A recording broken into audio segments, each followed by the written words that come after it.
We can start this problem with the left shift 1 of x.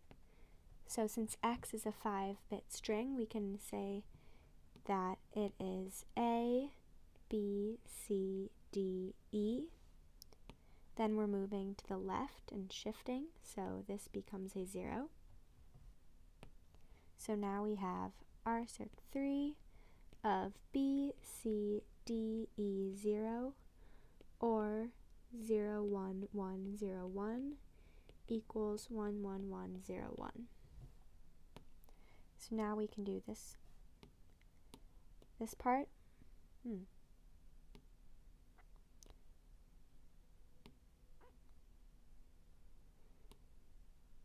Now we can do this part. So we have B or 0 is going to be B. C or 1 will always be 1. D or 1 will be 1. E or 0 is E. And 0 or 1 is 1.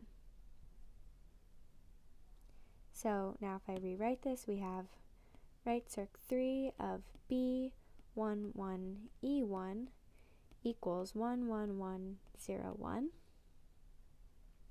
So we have B 1, 1, E1. We're moving to the right, circ 3, so we have 1, E1. So then we have 1, E1, B1 equals 1, 1, 1, 0, 1.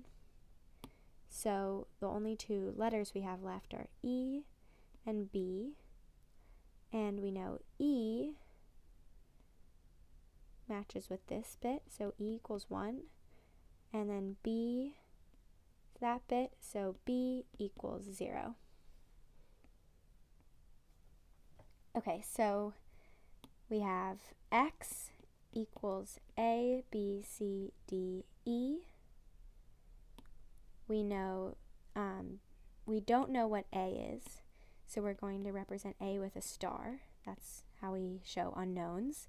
B is 0, C is unknown, D is unknown, and E is 1.